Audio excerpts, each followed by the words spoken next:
Hello everyone! This video is meant to be an extensive look at the female reproductive system and how it works. The female reproductive system begins at the level of the ovary. This is the female gonad held in place by a mesentery called the mesovarium. The ovary is the site of oogenesis or egg production. As females, we produce all the eggs that we're ever going to produce in utero.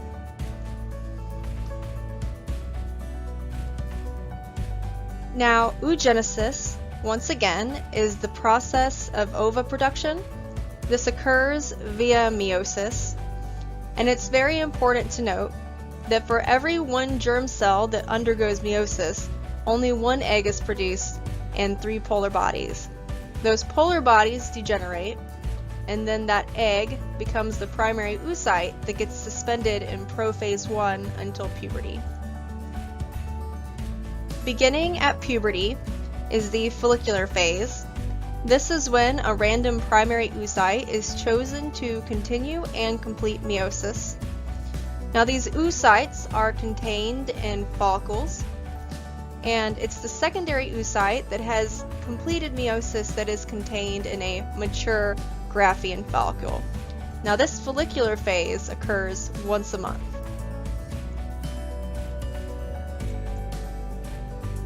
Ovulation is the release of that secondary oocyte from the mature Graafian follicle and the ovary. So now we're going to go through the process of ovulation, which is heavily associated with the endocrine system. So during the follicular phase of the ovarian cycle, there is a gradual increase in estrogen. Those theca cells that are on the outside surrounding the Graafian follicle, those cells are producing testosterone.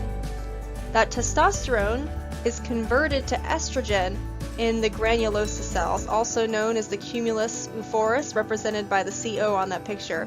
The testosterone is going to move through those cells and get converted into estrogen. That estrogen is then pumped into the antrum of the Graafian follicle. You'll notice also in the center of the follicle, there's that secondary oocyte. Now this picture on the right is showing you changes in hormone levels during the process of the follicular phase and ovulation, so I want you to pay attention to estrogen. So I was just telling you how estrogen is gradually increasing over the course of the follicular phase. At a threshold level of estrogen is when ovulation occurs. So what is happening is the estrogen that's being pumped into the antrum of the Graafian follicle is becoming so concentrated that it causes the secondary oocyte to erupt from the ovary. The secondary oocyte has erupted from the Graafian follicle out of the ovary, leaving the Graafian follicle behind, which is important to note, and then the ovum, or the egg, or the ova, synonymous terms, is going to enter the luteal phase. Now entering the luteal phase, the ovum gets pulled into the fallopian tube by the fimbriae located on the ostium, or the opening of the fallopian tube. Once again, the remnants of the Graafian follicle in the ovary are now becoming what is known as the corpus luteum. And the corpus luteum is incredibly important because it produces progesterone and continues to produce estrogen. So the corpus luteum is in essence a hormone-producing structure in the ovary once the Graafian follicle. Once again, progesterone and estrogen are being produced by the corpus luteum, and that progesterone primes the uterus for implantation and tells the body, do not ovulate again. Now that is very important because when females take birth control, that birth control is generally made of artificial progesterone and estrogen, and what that birth control is meant to do is tell your body that you've ovulated. Do not ovulate again, because you do not want to ovulate once your body is already pregnant or you've undergone fertilization. Now conception is fertilization of the embryo. This occurs in the fallopian tube. Fertilization, in essence, is the fusion of male and female gametes forming what is known as the zygote. It takes approximately 3 days for the sperm to reach the ovum, and then fertilization will occur in several steps. The first step is known as capacitation. This is when the membrane of the acrosomal cap of the sperm head begins to erode. It's in essence the removal of that glycoprotein layer, allowing the release of enzymes. So you're priming the acrosomal cap to release enzymes. This has to occur for sperm to be capable of fertilizing the egg. So now that the glycoprotein layer of the acrosomal cap has eroded, it's time for the sperm cell to fuse with the outer membrane of the acrosome. And this results in an enzyme known as acrosin to be released from the acrosome. The acrosin enzyme then interacts with the zona pellucida of the ovum's outer membrane, and this helps the membrane break down and also gives the sperm hyperactive motility of the flagella to help the sperm penetrate the outer membrane. This has to occur for the sperm to be capable of penetrating the egg's outer layer. The final step is cortical reaction. This is what blocks polyspermy. So you want, in essence, only one sperm to fertilize one egg. And that is what the cortical reaction functions in achieving. So once a sperm has penetrated that zona pellucida, these cortical granules fuse with the egg's plasma membrane via a process known as exocytosis, and this results in the hardening of the plasma membrane, disabling any other sperm to pass through.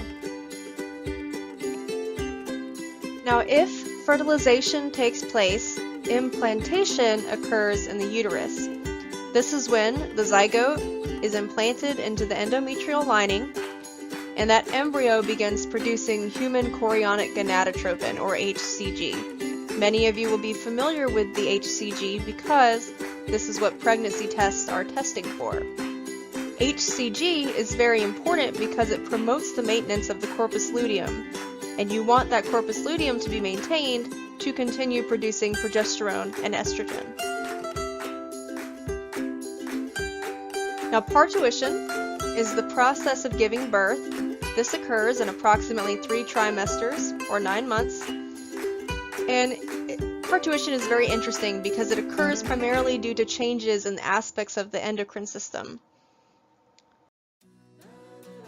So let's quickly just go through the hormones that are involved in the onset of labor, which is actually a very interesting process. So we already know that during gestation, progesterone levels are high because it's continually being produced by the corpus luteum to maintain the uterine lining and also tell the body do not ovulate again. When a female comes near term, stress hormone levels increase, also known as cortisol, and this increase in cortisol negatively feeds back on the production of progesterone, meaning that progesterone levels are going to decrease. And this decrease in progesterone is going to positively feed back on the production of oxytocin. And so the decrease in progesterone is going to result in an increase in oxytocin. Now, there is also an increase in estrogen that is positively feeding back on the production of oxytocin receptors located on the uterine lining. And so that increase in oxytocin, as well as the oxytocin receptors, is going to allow for the contractions of the uterus. Now, this is very important to remember, especially if you want to become a doctor involved in pregnancy. You need to note that it's not going to do much to give a female who is about to give birth. It's not going to do much good if you just give her a dose of oxytocin. Why? Because if the receptors aren't there, then the hormone will not work. So you always have to give oxytocin and estradiol to prime the uterine lining with oxytocin receptors and provide oxytocin to result in the uterine contractions for birth to occur. Now, let's say that fertilization didn't take place. That means that menstruation is going to occur. menstruation is in essence just the shedding of the endometrial lining. So the corpus luteum at this time is no longer producing progesterone, and it becomes the corpus albicans, and is thus shed from the body, and the egg degenerates. And so that is the female reproductive system. I hope you found this as interesting as I generally do, and that it certainly